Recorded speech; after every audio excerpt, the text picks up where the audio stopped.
Solid state के दूसरे lecture में आप लोग का स्वागत है। और पहला लेक्चर में हम लोग सॉलिड स्टेट के बारे में इंट्रोडक्शन किए थे कि सॉलिड क्या होता है और बाइंडिंग फोर्स के आधार पे सॉलिड कितने तरह का होता है। तो बाइंडिंग फोर्स के आधार पे जो सॉलिड होता था वो चार तरह का हुआ था। एक था जिसमें आयनिक बॉन्ड होगा उसको आयनिक सॉलिड कहेंगे, जिसमें कोवैलेंट बॉन्ड होगा उसको कोवैलेंट सॉलिड कहेंगे, जिसमें मेटालिक बॉन्ड होगा उसको मेटालिक सॉलिड कहेंगे, और इसमें big Van der Waals force होगा उसको मोलिकुलर सॉलिड कहेंगे। तो हमने 10 मिनट का एक वीडियो तैयार किया था शुरू में, और आज भी हम लोग करेंगे अरेंजमेंट ही, सॉलिड का क्लासिफिकेशन ही करेंगे। और आज करेंगे अरेंजमेंट के आधार पे। किसके आधार पे? अरेंजमेंट के आधार पे, एटम्स के अरेंजमेंट के आधार पे। एटम्स, मोलिकुल्स, आयन जो सॉलिड में है वो कैसे अरेंज है उसके आधार पे आज क्लासिफिकेशन करेंगे। तो पिछले दिन हमने सॉलिड का प्रॉपर्टीज बताया था कि सॉलिड का प्रॉपर्टीज क्या होता है, उसका बाइंडिंग फोर्स के आधार पे कितने तरह का होता है ये हमने बताया था।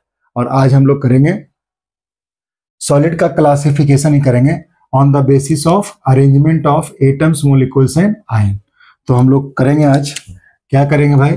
क्लासिफिकेशन करेंगे। क्लासिफिकेशन किसका क्लासिफिकेशन करेंगे? सॉलिड का। क्लासिफिकेशन ऑफ सॉलिड किसके आधार पे? ऑन द बेसिस ऑफ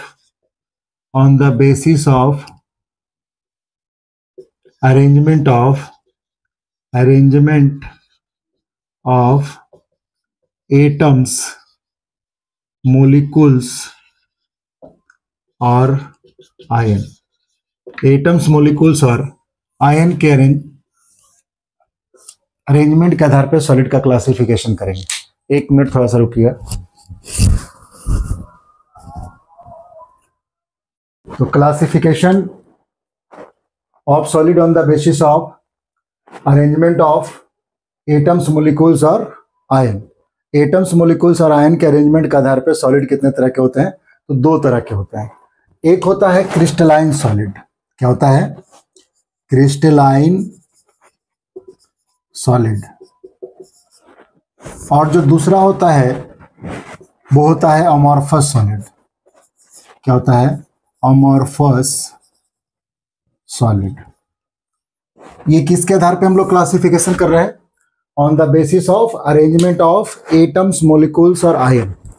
जो सॉलिड के अंदर में कंस्टिट्यूएंट पार्टिकल्स प्रेजेंट है उस किस तरह से अरेंज है उसके आधार पे दो तरह के सॉलिड पाए जाएंगे। एक क्रिस्टलाइन होगा और एक अमॉर्फस होगा। ठीक है। क्रिस्टलाइन जो सॉलिड होता है उसको हम लोग ट्रू सॉलिड कहते हैं। क्या कहते हैं? True solid. ट्रू सॉलिड कहा जाता है।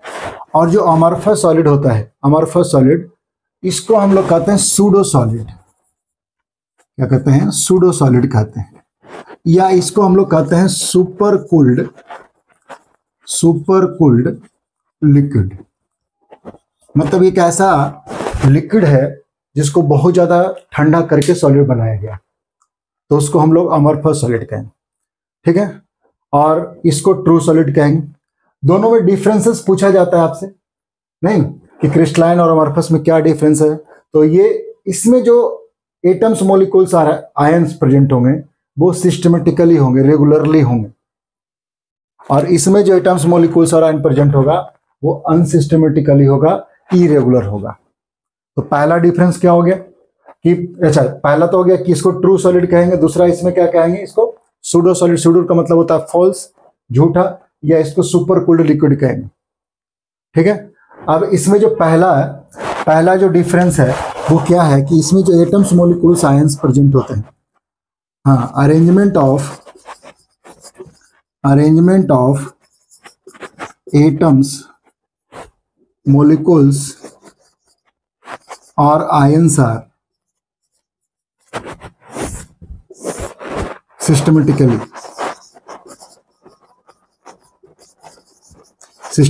अरेंजमेंट इसमें होगा। और इसमें क्या हो जाएगा? ऐसे भी कर सकते हैं कि एटम्स, मोलिकुल्स, उल्टा भी लिख सकते हैं इसका, एटम्स, मोलिकुल्स और आयंस आर अनसिस्टमेटिकली अरेंज।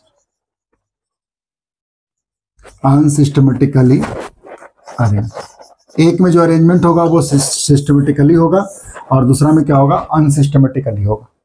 मतलब इसका जो अरेंजमेंट होगा इसको रेगुलर भी बोला जा सकता है रेगुलर होगा और इसका क्या होगा, इरेगुलर होगा। ठीक है, पहला ये। दूसरा क्या है कि इसका जो एक प्रॉपर्टीज होता है कि इसका जो मेल्टिंग पॉइंट होता है, मेल्टिंग पॉइंट जो होता है वो शार्प होता है, डिफिनिट होता है। किसका, क्रिस्टलाइन सॉलिड का। डिफिनिट मेल्टिंग पॉइंट कहने का मतलब ये है कि कोई ऐसा सॉलिड है जिसका एक प्रॉपर मेल्टिंग पॉइंट फिक्स है, कितना गर्म करेंगे उसको तो वो पिघलना शुरू होगा, मेल्ट करना होगा। जैसे मान के चले कि आपके पास सॉल्ट है, तो अगर सॉल्ट का मेल्टिंग पॉइंट 800 डिग्री सेल्सियस है तो 800 डिग्री सेल्सियस तक गर्म करेंगे तब वो पिघलाना शुरू होगा, तो इसका मेल्टिंग पॉइंट क्या हो गया, शार्प हो गया।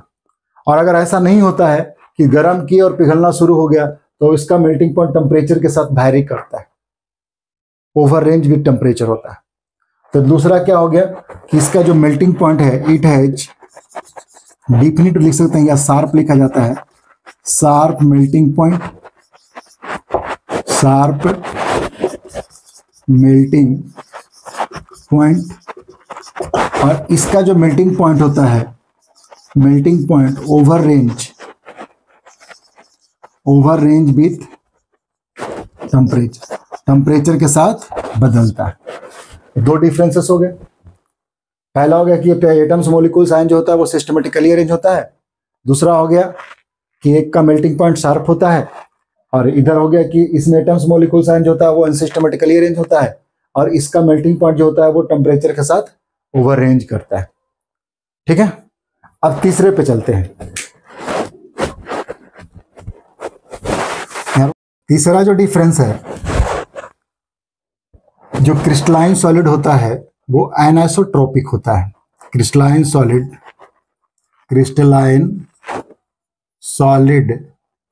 Is anisotropic in nature, anisotropic in nature.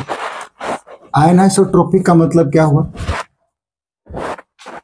कि वो ऐसा प्रॉपर्टीज जो डिस्टेंस पे डिपेंड करता है, जो डायरेक्शन पे डिपेंड करता है, सॉरी डायरेक्शन पे डिपेंड करता है। किसी भी सॉलिड का वह प्रॉपर्टी जो डिपेंड करता है किस पे, डायरेक्शन पे। मतलब हम कह सकते हैं कि एनाइसोट्रोपिक प्रॉपर्टी क्या है, properties of solid, properties of solid which depends upon direction. Solid का वह प्रॉपर्टी जो किस पे डिपेंड करता है, डायरेक्शन पे डिपेंड करता है। मतलब ये कह सकते हैं कि एनाइसोट्रोपिक का मतलब हुआ, एनाइसोट्रोपिक मीन्स, इसका मतलब क्या हुआ बताओ, कि अलग अलग डायरेक्शन में जो प्रॉपर्टीज अलग अलग होगा उससे हम लोग एनाइसोट्रोपिक प्रॉपर्टीज बोलेंगे।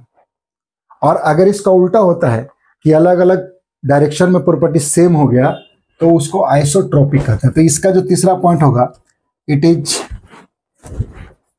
Isotropic in nature, isotropic in nature. मतलब कौन सा solid, amorphous solid. Amorphous solid जो होता है वो आइसोट्रोपिक नेचर का होता है। इसका मतलब ये डायरेक्शन पे डिपेंड नहीं करेगा,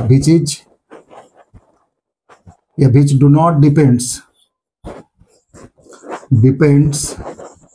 on डायरेक्शन। जो डायरेक्शन पे डिपेंड नहीं करता है उसको हम लोग आइसोट्रोपिक कहते हैं, और जो डायरेक्शन पे डिपेंड करता है उसको क्या कहा जाता है, एनाइसोट्रोपिक। मतलब ये भी कह सकते हैं कि डिफरेंट डायरेक्शन में डिफरेंट प्रॉपर्टी होगा नहीं, और इसमें क्या होगा, same properties in different direction. अलग अलग डायरेक्शन में जाने पर इसका जो प्रॉपर्टी होता है वो सेम होता है, तो हम लोग कहेंगे क्या, आइसोट्रोपिक है। और अगर डिफरेंट होता है तो हम लोग उसको क्या कहेंगे, एनाइसोट्रोपिक। मतलब एनाइसोट्रोपिक का मतलब क्या हो गया, डिफरेंट प्रॉपर्टीज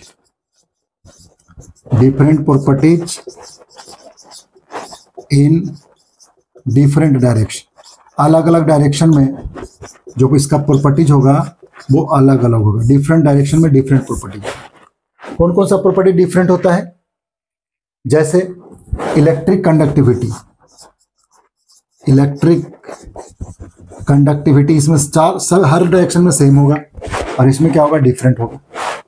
इलेक्ट्रिक कंडक्टिविटी हो गया,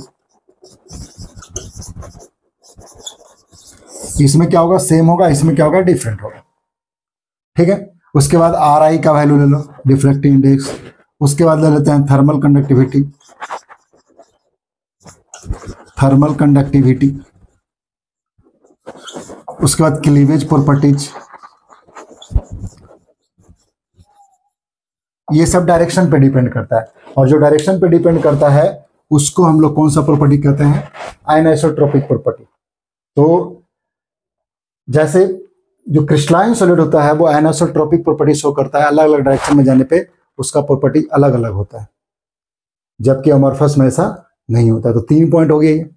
इसका जो हीट ऑफ फ्यूजन होता है, चौथा पॉइंट में आते हैं, heat of fusion.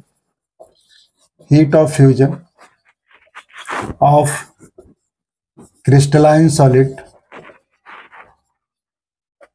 Is definite. और इसका जो हीट ऑफ फ्यूजन होता है, heat of fusion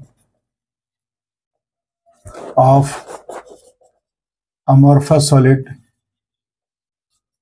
is not definite. Theoretical है थोड़ा सा, इसके बाद फिर मैथमेटिकल आ जाएगा। इसका जो हीट ऑफ फ्यूजन होता है वो डिफिनिट नहीं होता, जबकि इसका हीट ऑफ फ्यूजन डिफिनिट होता है। और पांचवा है it has cleavage properties. It has cleavage properties. Cleavage properties समझ रहे हो? डायरेक्शन पे जो डिपेंड करेगा, मतलब इसमें किसी एक डायरेक्शन से आप तोड़ सकते हैं, किसी चीज को क्लिप्ट कर सकते हैं, तोड़ सकते हैं। इसमें ऐसा कुछ नहीं है। It has not cleavage properties. आप इतना लिख दीजिएगा, डिफरेंस आता है 3 से 4 नंबर का आएगा कि क्रिस्टलाइन सॉलिड और अमॉर्फस सॉलिड में क्या अंतर है। तो आपको ये लिख देना है पूरी तरह से, ठीक है? क्या क्या डिफरेंस था? पहला क्या है, एक जो क्रिस्टलाइन सॉलिड है उसमें एटम, मॉलिक्यूल्स और आयन का जो अरेंजमेंट होता है वो सिस्टमेटिकली होता है, रेगुलरली होता है। और अमॉर्फस सॉलिड में क्या होता है कि एटम्स, मॉलिक्यूल्स और आयन का जो अरेंजमेंट होता है वो इरेगुलर होता है, अनसिस्टमेटिकली होता है। दूसरा क्या है, इसका मेल्टिंग पॉइंट जो होता है क्रिस्टलाइन सॉलिड का वो शार्प होता है, मतलब डिफिनिट होता है। नहीं, डिफिनिट मतलब समझ रहे हो? शार्प मतलब फिक्स होता है मेल्टिंग पॉइंट, जबकि अमॉर्फस सॉलिड का मेल्टिंग पॉइंट फिक्स नहीं होता है। तीसरा है कि क्रिस्टलाइन सॉलिड जो होता है वो आयनोसोट्रोपिक होता है। आयनोसोट्रोपिक का मतलब कि अलग अलग डायरेक्शन में जाने पे उसका प्रॉपर्टीज अलग अलग होता है। जैसे ग्रेफाइट आपके पास है, ग्रेफाइट जो होता है वो इलेक्ट्रिसिटी का गुड कंडक्टर होता है, लेकिन उसमें अगर देखा जाए, अगर एक ग्रेफाइट है तो अलग अलग डायरेक्शन में उसका जो इलेक्ट्रिक कंडक्टिविटी होगा वो अलग अलग होगा। हम लोग कहेंगे कि इसके पास आयनोसोट्रोपिक प्रॉपर्टी है। और उसके पास क्या होता है, अमॉर्फस के पास आइसोट्रोपिक प्रॉपर्टी। इसका जो हीट ऑफ फ्यूजन होता है वो डिफिनिट होता है, फिक्स होता है। इसका हीट ऑफ फ्यूजन डिफिनिट नहीं होता है। और इसके पास क्लीवेज प्रॉपर्टी होता है और इसके पास क्लीवेज प्रॉपर्टी नहीं होता। क्लीवेज प्रॉपर्टी का मतलब है कि जो क्रिस्टलाइन सॉलिड है उसका एक फिक्स पॉइंट होगा जहां से आपको तोड़ना आसान होगा, जबकि इसमें ऐसा कुछ नहीं होगा। अब इसके एग्जांपल्स में आते हैं कि क्रिस्टलाइन सॉलिड का कौन कौन सा एग्जांपल होता है और अमॉर्फस सॉलिड का कौन कौन सा एग्जांपल्स होते हैं। तो ये एक बहुत इंपॉर्टेंट है डिफरेंस, क्रिस्टलाइन सॉलिड और अमॉर्फस सॉलिड में क्या अंतर होता है, क्या डिफरेंस होता है। तो जितने भी सॉल्ट है, नहीं NaCl हो गया, KCl, Na2SO4, नहीं ये सब क्रिस्टलाइन सॉलिड है। डायमंड आपके पास हो जाए, ग्रेफाइट हो जाए, नहीं आइस हो जाए, ये सारे क्रिस्टलाइन सॉलिड है।